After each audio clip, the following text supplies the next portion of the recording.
तारीख थी 20 जनवरी की, साल था 2025 का, जब अमेरिका के 47वें राष्ट्रपति के रूप में डोनाल्ड ट्रंप ने शपथ ली थी। इस कार्यकाल को ट्रंप 2.0 कहा गया, क्योंकि ट्रंप ने बहुत सारे वादे चुनाव प्रचार के दौरान ऐसे किए थे जिसके बाद अमेरिकी लोगों को लगा था कि यार ये हमारा मसीहा अब तक कहां था, ये तो हमारा जो है मतलब भगवान बन सकता है।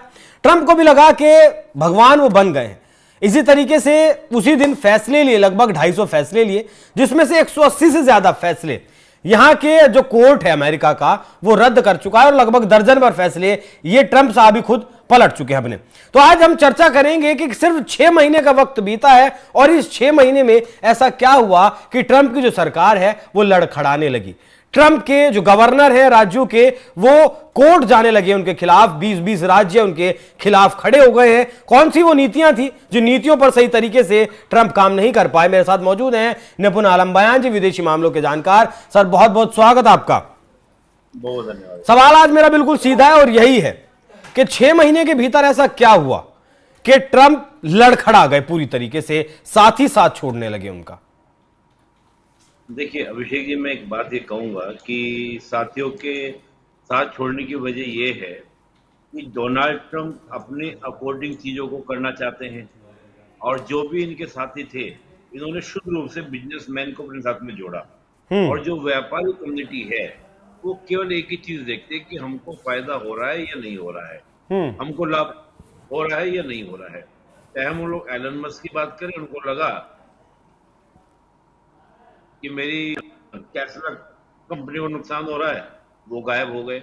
इसके अलावा देखिए कि और आपके मेंबर हैं, चाहे विवेक रामास्वामी हैं या अन्य और जिनके हम नाम बात करें, कि कई लोग तो ऐसे थे, आपका माइकल वॉल्टर्स हैं, उन पर तो एलिगेशन सीधा लगा कि उन्होंने यमन को पूरी जानकारी लीक कर दी थी। उनके जो डिप्टी जो थे एलेक्स वोंग, उन्होंने भी आपका पद इस्तीफा दे दिया। तो हालांकि इन सबको मैं एकदम पूरा वैल्यू बात मानता नहीं हूँ, देखता नहीं हूँ। अभी हम बात करें सिर्फ एलन मस्क, सबसे बड़ी बात थी कि जो इनका साथ नहीं छोड़ना चाहिए था, क्योंकि वो स्टार्टिंग से जिस प्रकार से चुनाव कैंपेनिंग के साथ हुए थे उसको कहीं ना कहीं डोनाल्ड ट्रंप के झटके रूप में देखा जाएगा। लेकिन मैं देखता हूँ, देखिए इस प्रकार के पॉलिटिशियंस के सामने समस्या आती भी है। पॉलिटिशियन पहले तो पैसा खर्च करा के पॉलिटिक्स में आ गया, तो उसको बहुत सारे वादे करने हैं, बहुत सारी चीजें उनको निभाना है।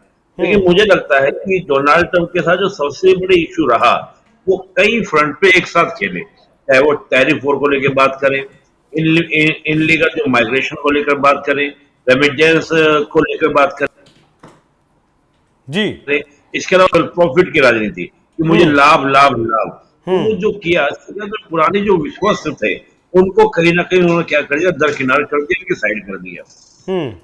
ये जो पॉलिसी डोनाल्ड ट्रंप की रही, मुझे लगता है उसका पछतावा या उसका इशू उनके सामने चल रहा है कि वो एक साथ कई मोर्चे पे खेलने का प्रयास है। जैसे कि भारत जैसे एक विश्वस्त दोस्त को भी, एक विश्वस्त कंट्री को भी इन्होंने क्या किया, केवल केवल अपने इंटरेस्ट में कि हमको क्या मिल जाएगा, कि मेरे बेटे की कंपनी में अच्छा खासा पाकिस्तान इन्वेस्टमेंट कर रहा है, पाकिस्तान के रेयर अर्थ एलिमेंट्स मिल रहे हैं, भारत के साथ तनाव ले लिया, पूरे के पूरे यूरोप के साथ पंगा ले लिया। तो उस तरह की चीजें ताकि मैं देखता हूं, मैं मानता हूं कि डोनाल्ड ट्रंप की जो पॉलिसी है ये अमेरिका के हित में है।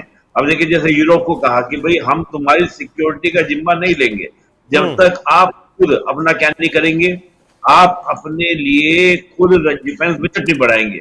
अब हुआ परिणाम ये कि यूरोप के हर कंट्री, नाटो के हर कंट्री ने डिफेंस बजट बढ़ाया,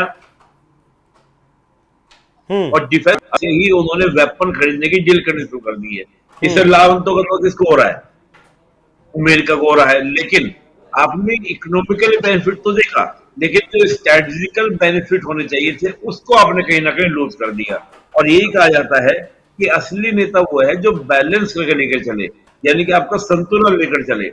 बैलेंस लूज होगा तो सब कुछ लूज हो जाएगा। तो मैं मानता हूं कि कहीं ना कहीं डोनाल्ड ट्रंप जो है वो बैलेंस बनाने में चुके हैं।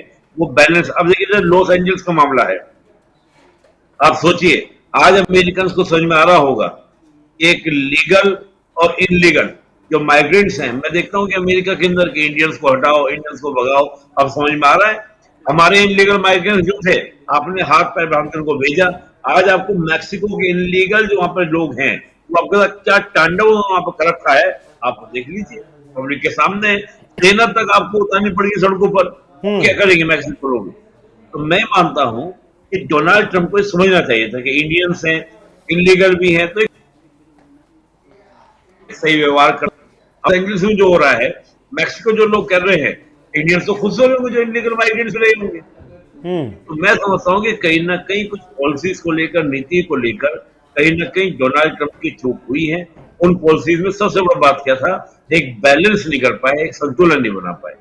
ये विषय बैलेंस नहीं कर पाए, संतुलन नहीं कर पाए, तो संतुलन होगा कैसे? अच्छा, आपने भारत का जिक्र किया, एक आर्टिकल भी आज छपा है कि ट्रंप लूजेस इंडिया, मतलब ट्रंप ने इंडिया को खो दिया। तो मैं आपसे जानना चाहूंगा कि अगर वाकई में ऐसा है, ट्रंप ने इंडिया को खो दिया है, या फिर ट्रंप इंडिया को खो देगा, या फिर ट्रंप अमेरिका के भारत के साथ रिश्ते वैसे नहीं रह जाते जैसे पहले थे, तब ट्रंप को कितना नुकसान है?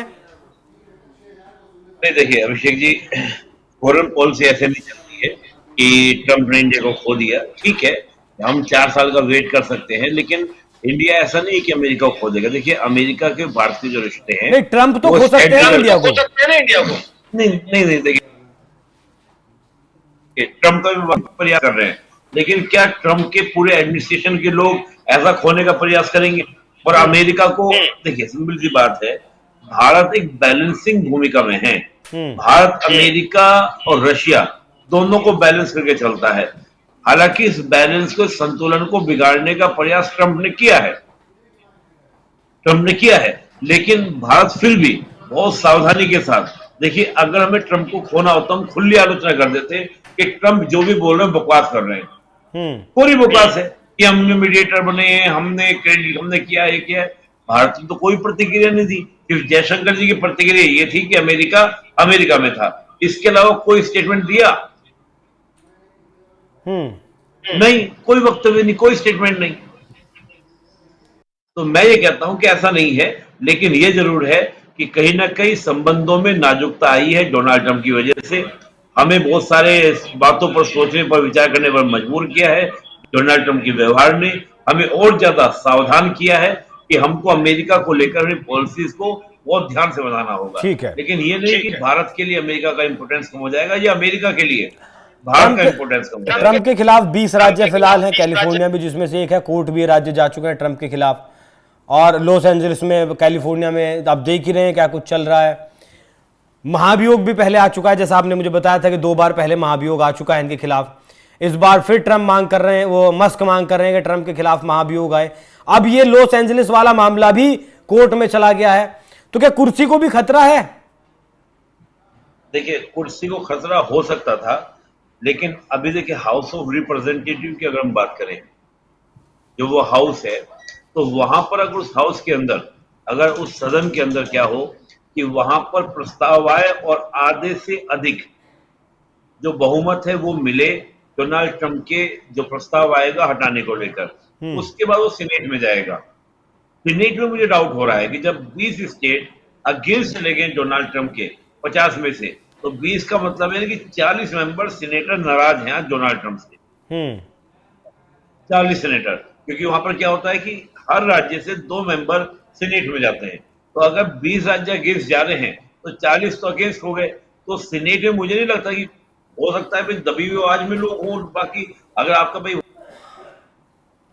वहां पर अगर मेजोरिटी चाहिए आपको 2/3 मेजोरिटी, यानी कि 67 नंबर चाहिए सीनेट से पास होने के लिए। अब सीनेट से 67 नंबर, अभी तो डाटा नहीं दिख रहा है, लेकिन आने वाले समय में हमें देखें तो वहां पे डाटा बन सकता है। अगर 20 से आगे नंबर बढ़ते हैं तब डोनाल्ड ट्रंप के लिए मुश्किल होगी। अभी तो मुझे एकदम नहीं कि एकदम से कोई, एकदम कहते ना कि एकदम ये आपका पिक पॉइंट आ गया, यहाँ पर आपको मुश्किल शुरू हो गई है। और अभी हाउस ऑफ रिप्रेजेंटेटिव में रिपब्लिकन का क्या है, मेजोरिटी है। तो कुल मिला के अभी तो मुझे आसान नहीं लग रहे हैं। और देखिए एक बात हो, देखिए लॉस एंजलिस में जो हो रहा है ना, जो आपके अमेरिकन हैं, वो पूरे अमेरिका की हम बात करें, वो इस बात से डोनाल्ड ट्रंप से नाराज नहीं है, बल्कि ये सोच रहे हैं डोनाल्ड ट्रंप ने किया तो सही है, लेकिन हो ये रहा है कि सही तरीके से उसको इम्प्लीमेंट नहीं कर पाए। अच्छा, आपने अभी कहा कि ये जो नीतियां हैं ट्रंप की वो अमेरिका के हक में है, मेक अमेरिका ग्रेट अगेन वाली जो पॉलिसी है उसके हक में है। लेकिन मैं आपसे समझना चाहूंगा कि जिस तरीके से अगर ट्रंप टैरिफ बढ़ाते हैं, अगर टैरिफ ट्रंप बढ़ाते हैं तो ज़्यादा पैसे उन्हीं के लोगों को खर्चा करने पड़ेंगे। अगर व्यापार और देशों में प्रोडक्शन यूनिट्स को उठाकर अमेरिका में लेकर जाते हैं, और ये जो इलीगल इमिग्रेंट्स जिन्हें कह रहे हैं, अगर दूसरी भाषा में मैं कहूं तो सस्ते वर्कर्स भी आप इन्हें कह सकते हैं, इन्हें अगर ट्रंप बाहर निकाल देंगे तो लेबर का जो इशू आएगा, वहां प्रोडक्शन या वहां लेकर जाना चाहते हैं तो प्रोडक्शन महंगा होगा, तो मतलब ज्यादा पैसा तो अमेरिका की जनता को अपनी जेब से खर्च करना पड़ेगा ना फाइनली। भारत में भी है, जैसे भारत में बांग्लादेशी आते हैं, इलीगल आते हैं, वो हमारे यहाँ पर एक चीप और सस्ता लेबर यहाँ पे देते हैं। इसको लेकर लोग बोलते भी हैं कि अगर बांग्लादेशियों को बाहर निकाल दिया तो लेबर कॉस्ट महंगी हो जाएगी। लेकिन यहाँ पर एक बड़ी बात ये होती है, इलीगल माइग्रेंट्स जो होते हैं वो हमेशा देश की सॉवरेंटी, सिक्योरिटी, उसके लिए बड़ा खतरा होते हैं। अभी आप जो देख रहे हैं लॉस एंजल्स में, हमारे घर में किसी भी देश में इलीगल कोई आया और उसको कोई अगर देश निकालने को कह रहा है निकलिए, तो वो निकलने को मना कर रहे हैं, ऊपर से कोर्ट्स के ऊपर अटैक कर रहे हैं। तो ये सिक्योरिटी को थ्रेट्स नहीं है अमेरिका। अच्छा, कहीं बिल्कुल ऐसा जैसा नहीं लग रहा है जैसे बंगाल में हो रहा है। बंगाल में जैसे अवैध घुसपैठिए हैं, ममता सरकार उनके साथ खड़ी है, ठीक वैसे ही कैलिफोर्निया की जो सरकार है डेमोक्रेट्स की, वो इनके साथ खड़ी है।